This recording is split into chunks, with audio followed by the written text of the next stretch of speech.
Hallo und herzlich willkommen zu Vier Will's Wissen. Heute möchte ich mit euch über eine Megalith-Fundstelle in Deutschland sprechen und die es hier zwar ein bisschen seltener gibt als in zum Beispiel Rom, aber dafür mit die gewaltigsten sind, die wir außerhalb von Baalbek kennen. Also seid dabei und begleitet mich wieder auf meiner Reise. Denn wenn man sich vor Augen hält, wie groß diese verbauten Steine sind, einer manchmal so groß wie ein riesiges Haus, dann kann man versuchen, die gewaltige Größe des gesamten Gebäudes zu erahnen und erkennt, wie gewaltig dieses Gebäude gewesen sein muss. Also seid dabei und begleitet mich wieder auf meine Reise. Es ist eigentlich sehr erstaunlich, dass wir von riesigen Megalithbauten in Deutschland nichts gelernt bekommen. Genauso wie darüber nicht berichtet wird und dass man von so gewaltigen Gebäuden nur aus dem Libanon, Ägypten, Rom und zum Beispiel Indien weiß. Aber dass sich so gewaltige Megalithüberreste auch bei uns in Deutschland befinden, weiß kaum jemand, weshalb es auch nicht verwunderlich ist, dass sich nur wenige Touristen mit den Megalithbauten in unserem Land befassen, die oftmals das Fundament von heutigen Burgen, Schlössern und Klöstern sind. Andererseits ist es auch verständlich, dass die Leute von heute gar nicht mehr wahrnehmen, was dort vor ihnen steht oder sich unter ihnen befindet. Denn das programmierte Auge konzentriert sich auf die höchsten Punkte und die architektonischen Bauwerke, die sich zum Teil in ausgesprochen seltsamen topografischen Lagen befinden. Aus unserem Geschichtsunterricht bzw. dem gesunden Menschenverstand heraus meinen wir zu wissen, dass hinter dem Bauvorhaben Verteidigungs- und Befestigungsabsichten standen, als diese dort errichtet wurde. Man sollte sich jedoch auch einmal mit dem Gedanken beschäftigen, dass die besondere Beschaffenheit der Fundamente selbst von großer Bedeutung ist. Möglicherweise dienten die mitunter sehr auffälligen Höhenlagen auch als energetische Standorte, um denen die Erbauer wussten und diese sich für ihre alltäglichen Ziele zunutze machen wollten oder auch konnten. Meiner Ansicht nach haben gerade sakrale Bauten oder Klöster ganz bewusst eine Entscheidung für einen bestimmten Standort gewählt und nicht einfach nur als Kraftort. Die Burg Pottenstein über dem gleichnamigen Ort in der fränkischen Schweiz nähe Bayreuth gilt als eine der ältesten Burgen der Gegend dort. Aufzeichnungen reichen bis ins 11. Jahrhundert zurück, als man dort die Burg errichtete. Offenbar empfand man damals die Nähe zu den gigantischen blockartigen Felsen, die den Untergrund bilden und die aussehen, als wären sie sorgfältig übereinander getürmt worden, als nicht gefährlich genug, sich sowohl als auch unterhalb dort anzusiedeln. Ich persönlich empfinde die Symmetrie der scheinbar aufeinander gestapelten Blöcke unterhalb der Burg für eher künstlich als zufällig. Und wenn man versucht zu erahnen, was für ein riesiges Gebäude dort damals stand, wird man direkt an die riesigen Aquädukte aus Rom erinnert, wo einzelne Gebäude, die nach und nach zusammengefügt wurden und somit riesige Flächen mit Dächern überdeckt hatten, so dass sich einzelne Gebäude zu Riesengebäuden zusammenschlossen, die die Größe ganzer Stadtteile hatten. Diese Gebäude in Rom sind mit diesen Fundamenten nicht zu vergleichen. Die hier zu sehenden Megalithsteine würden gerade einmal eine zusammengestürzte Mauer ergeben. Zu erahnen, wie groß dieses Gebäude gewesen sein muss, fällt uns sehr schwer, denn die Überreste ergeben für manch einen schon einen kleinen Berg. Wie schon erwähnt, sind einzelne dieser Steinblöcke so groß wie einzelne Häuser, mit den Gebäuden in Rom kaum zu vergleichen, doch anscheinend viel zerstörter als die vom Schlamm vergrabenen Gebäude in Rom, die manches Mal auch weggespült und zerstört wurden.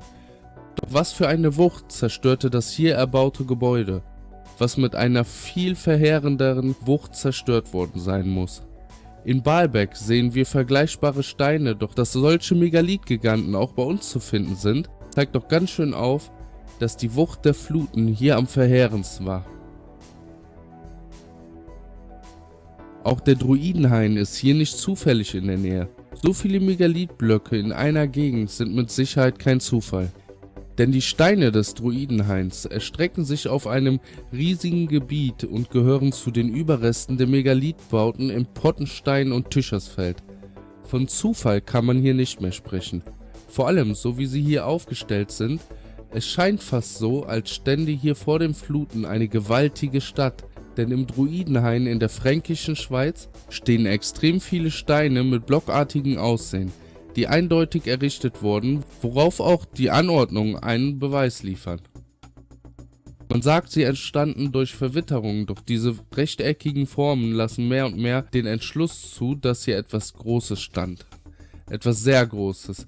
Die einzelnen Felsblöcke des Hains sind 2 bis 5 Meter hoch, 2 bis 6 Meter lang und sind nicht nur rechteckig, sondern stehen in langen Zeilen in Nordwest-Südost-Ausrichtungen aufgereiht. Von Zufälligkeit durch die Natur geformte und oftmals schnurgerade aufgestellte Steine kann man hier mit Sicherheit nicht mehr sprechen. Dasselbe Bild haben wir im Untergrund der fränkischen Schweiz, denn das ganze Gebiet ist mit fast 1000 Tunneln, die die fränkische Schweiz durchqueren, nicht nur zufällig untergraben. Denn dort gibt es ganze Tunnel, die wie Gänge aussehen. Gänge mit Namen wie Gewölbekeller, die nicht nur so aussehen, sondern auch rechteckige Ecken oben links und rechts haben. Den ganzen Gang entlang, bei so starker und ständiger Verwitterung, ist das sehr unwahrscheinlich, dass solche geometrische Formen aus Zufall entstanden und dass oberhalb der Erde noch viel gewaltigere Bauten standen, denn es gibt eine weitere prekäre Lage, und zwar in Tychersfeld. In unmittelbarer Nähe des Ortes Pottenstein befinden sich weitere interessante Felsformationen in luftiger Höhe, die als Burgfelsen benutzt wurden. Es handelt sich um das Tychersfeld, genau genommen Ober- und Niedertycherfeld. In beiden Fällen gab man an, dass die Kontrolle der Straße und des Flussüberganges der Grund für den Bau der Burgen waren. Heute existieren dort lediglich Burgüberreste. Die spannenden Felsformationen, die auch wieder auf eine natürliche Stapelbauweise schließen lassen, springen einen in ihrer Symmetrie ebenfalls direkt ins Auge.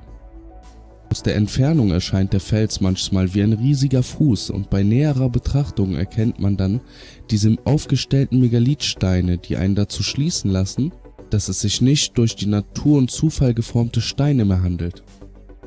Wenn man sich nach diesen Hinweisen mal mit den Bauten der Vorzeit in unserem Land beschäftigt, kriegt man das Staunen wieder gelernt.